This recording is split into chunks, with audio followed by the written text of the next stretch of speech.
Friends, this is session 2 of Fathers and Son. We are learning about fatherhood. In fact, fatherhood is one of the offices which is important for us to learn and practice because it helps us to act and react in the right way. In this session, I want to share a few things. How our original father was made.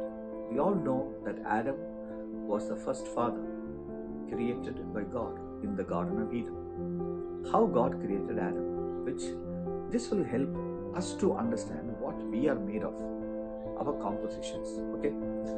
Now I will read to you from Genesis chapter 1, verse 26, 27 and 28. Then God said, "Let us make man in our image, according to our likeness." When God created the first man, He created him in His image and in His likeness. Now, what is image and what is likeness? We should know. Why? Because if you know that, we also will know what we are made of. Now, likeness is always like someone. Okay? The Father, the Son, they are like each other. The son is like the father. The daughter is like the mother. So, likeness is the similarity which we have in our outer man. Image is the similarity which we have in our inner man. You should be knowing, if you are listening to me for some time, you should be knowing that we are made of two parts. The outer man and the inner man. We are made of two parts. Because that is why when we die, the outer part and the inner part, they get separated from each other. So now the outer part is like God. That means God also has a feature like us. He has a head, a body, eyes, ears. What all we have, God has. Please understand this. God looks like us. So, God doesn't look like an alien or any other being, but God looks like human beings. Okay, first you should understand this. The second thing you need to understand is we are having the same image He has. Now, image is the capacity of our inner man. Now, the inner man is our true self. All the ability we have is in our inner man. Our determination is our inner man. Our imagination is our inner man. Okay? Our fellowship with God, the drive we have, the pride we have, the motivation we have, the vision we have, everything, our mind, it's our emotion, everything is inner man. So, we should always understand Adam was not created in the order of animals, like how some evolutionists, they claim that man came from animals. According to the evolutionists, man is just an animal, probably an evolved animal. But according to God, man is an extension of God, not an extension of animal. So first and foremost, you should understand, God made the Father in His image and in His likeness. So basically, every father is reflecting his God, not anybody else. So he is in the order of God. He is in the order of God. He is an extension of God. He behaves like God. He looks like God. He imagines like God. He acts like God. He reacts like God. He thinks like God. He is emotional like God. So we should always understand that we are in the extension of God. We are actually God class of beings living on this earth. Now God is living in heaven. Now we are God class people. We are living on earth. And God created man in His image and in His likeness.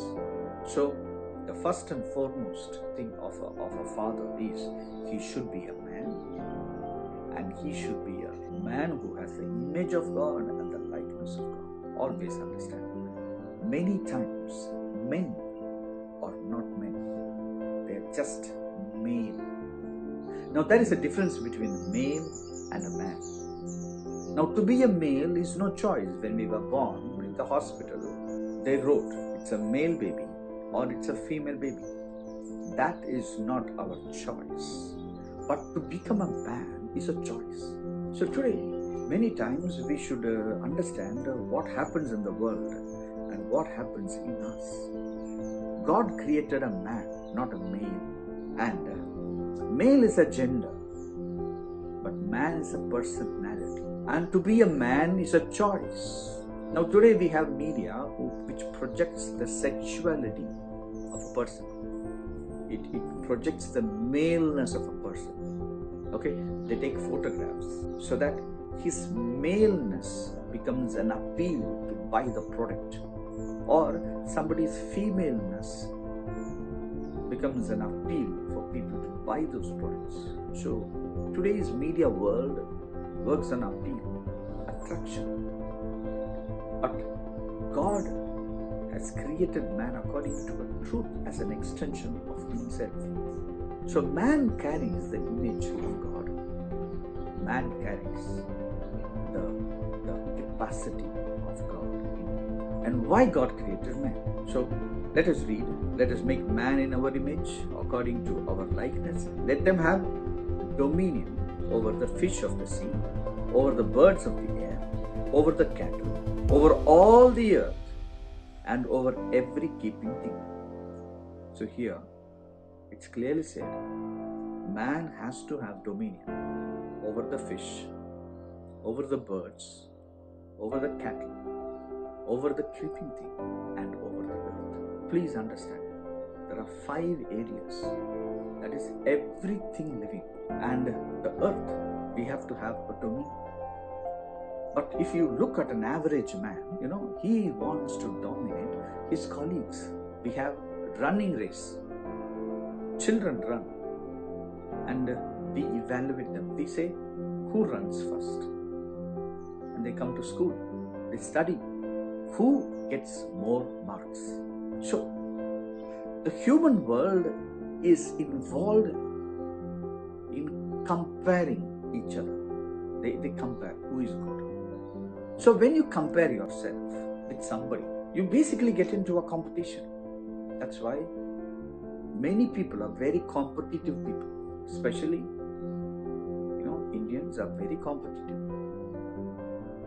It's plus point and minus point. Please understand, when you compare yourself, you compete.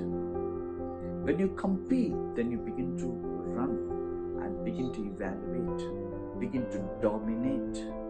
So that's what happens in every office. Every office, people are dominating each other. Every classroom, people are dominating each other. Every college, people are dominating each other. Even in relatives, people are dominating. Sisters are dominating each other. They're trying to prove who is more stronger. But let me tell you one thing. This dominating each other is not the original plan of God. In fact, God has clearly said, you have to dominate the fish, the birds, the cattle, the creeping thing, and the earth. Today we left all these 5 and we are busy dominating each other.